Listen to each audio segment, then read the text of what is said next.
We have enjoyed this interaction more than words can convey.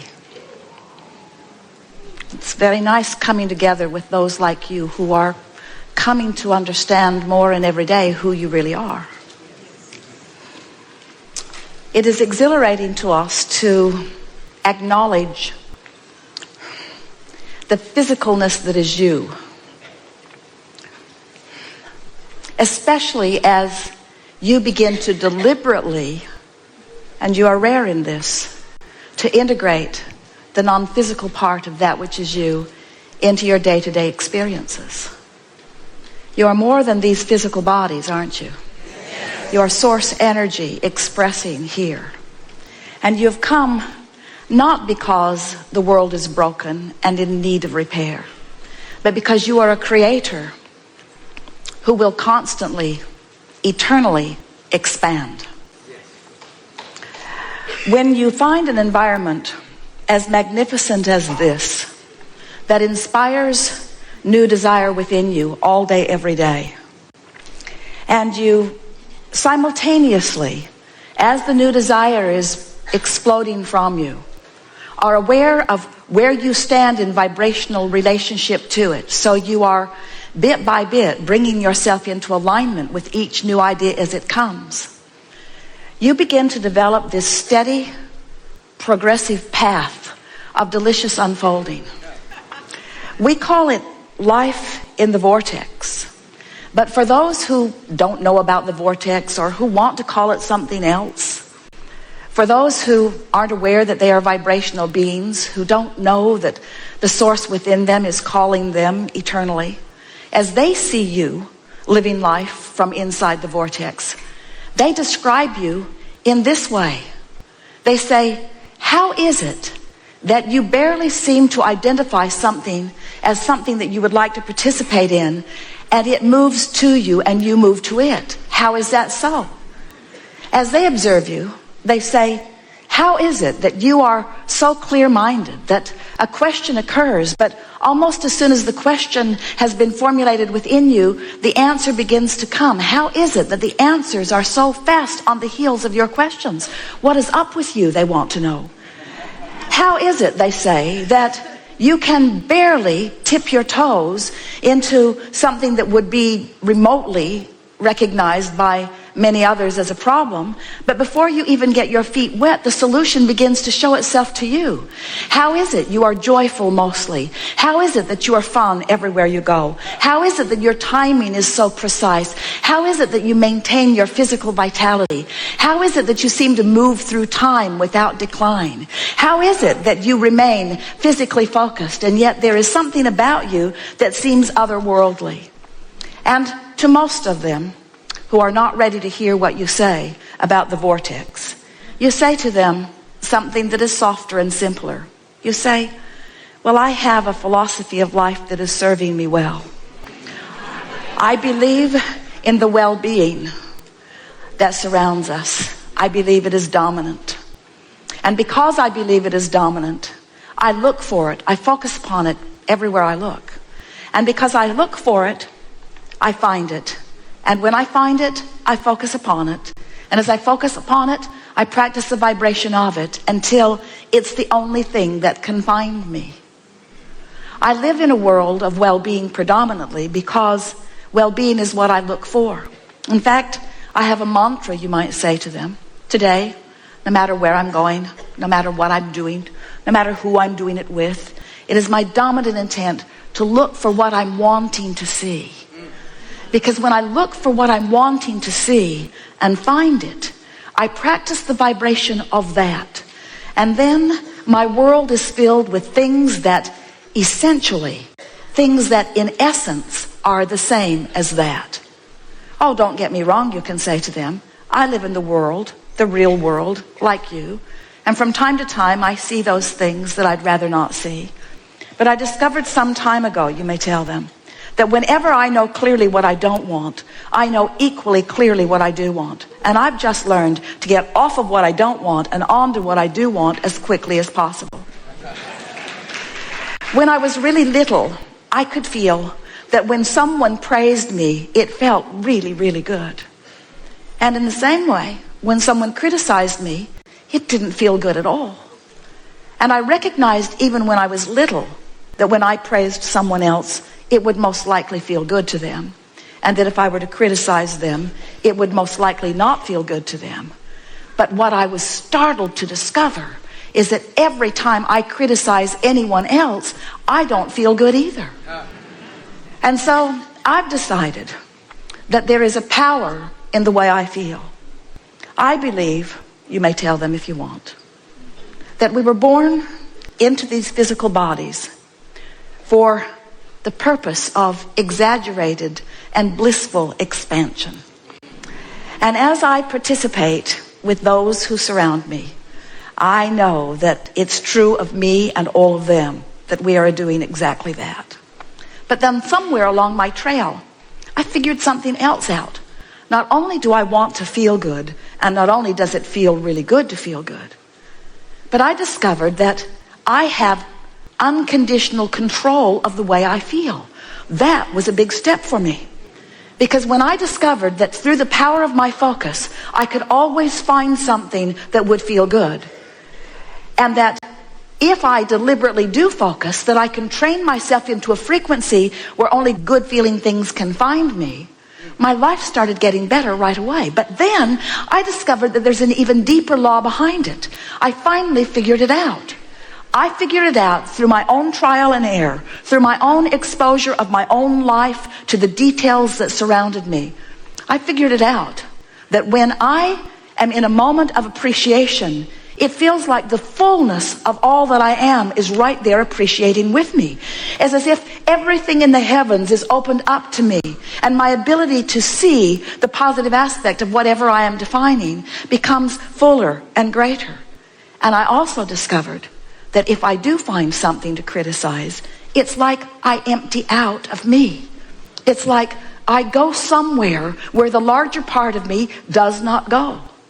So once I got wind of that, once I started figuring out that I am in harmony with that which is source, in my joy and in my love and in my praise, and I'm out of harmony in my criticism, in my anger, in my fear, I began to recognize that I was born with this guidance system, that this system within me to let me know not just how to get the most beautiful things in the world.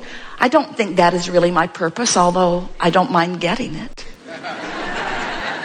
I discovered that I was born with a guidance system to help me keep up with me. And I discovered that in any moment in time that I'm not keeping up with me, I can't bear it. For a long time, I thought that my negative emotion was because of something that somebody else was doing. And I cannot tell you how liberated, these are your words to them, I cannot tell you how liberated I was when I discovered that I hold the keys to my own freedom. That freedom, all that freedom is the freedom from resistance. And that resistance can only be self-applied. Other people can behave in ways that are unpleasing, but I have to look. Other people can behave in ways that don't feel good to them, but unless I give it quite a bit of my attention, I don't get hooked into it, and so it doesn't become part of my experience. Then they may say to you, well, this all sounds good, and I see that you are living a much happier than usual life. But what can I do? How can I get into a better feeling place when I have this that is bothering me and this that is a crisis and these things that have gone wrong? How can I focus upon positive things when there is so much around me that is not positive? And then you say, if you want to, well, I don't know about you, but I decided that it was just a choice that I would have to make. That I could focus upon the problems of the world and perpetuate those. Or I could focus upon the solutions of the world and perpetuate those. And beyond the perpetuation of the solution, I discovered that it feels way better to focus upon the solution than the problem. And so I do it for me, selfishly. I have to tell you, I do it for me. And then they may say to you, oh, I've heard of selfish ones like you. who get yourself into a good feeling place and then will not look where it does not feel good. How is it that you can put your head in the sand and not notice what's going on in the world? And then you say, oh, I notice, because I was born to do that. I was born to sift through the details of life experience and to choose those things that feel the best to me. And so I want you to know, you can say to them, that I see plenty of things that I don't want to perpetuate, but I don't get hung up in the vibration of that anymore. I move quickly from what I don't want to a statement of what I do want. And then I do my very best to practice the vibration of what I want. A lot of my friends don't want to hang around with me anymore, because when they want to complain and I don't listen with any sort of sincerity, they are annoyed. Sometimes they even get their feelings hurt. And then I discovered something that kept them from getting their feelings hurt. I started practicing it one by one with friend after friend, with family members, with friends, even with people that I was just meeting standing in line someplace. I began to practice this. It goes like this. So they would say, how about that? I sure don't like that. And I would say, yes, but how about this? This is much better. At which point they would say, man, are you blind? Can't you see what's going on? And so I realized that trying to point out the positive aspects to someone who's standing in the middle of negative aspects wasn't going off very well. In fact, it just annoyed them and made them determined to not be with me. So I decided I had to go underground with it for a while. I decided that I couldn't be so overt about it. I couldn't be so in their face about it. So I just practiced in my own mind. When I would hear a complaint from someone, I would write down, if I could, or remember if I could, what is it that I think they really want? Because it's pretty easy to know what someone wants when they're expressing what they don't want. And then I would practice seeing them having what they wanted rather than seeing them as not having it. I began practicing seeing them as they want to be. When someone indicated to me that they were sick, I immediately began to see them as well. And I began practicing the vibration of wellness. And then one by one, as my friends would present themselves to me, not one of them was put off by my newfound vibration, because this is the way it would play out. They would say, things aren't going well for me. And I would say, you know, I heard about that, but then I remembered who you are. And I began practicing in my own mind. When I'm not with you, it's much easier, I have to tell you. I began practicing in my own mind who you really are. And I've discovered things about you that are so intoxicating that now I think about them, not because I'm trying to help you improve, but because it just simply feels so good for me to acknowledge who you really are and what you've really got going on. And this is the list I've made about you. These are the positive aspects of your life. This is who I know you truly to be. This is how I see you. This is how I know you. And this is why I love you, you see.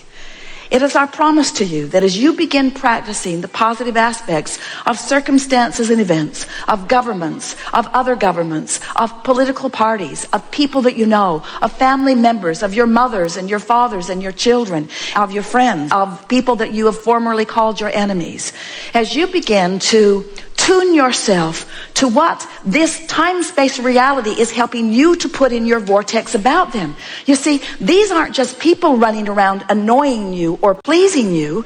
These are people running around causing you to build a vortex version of you.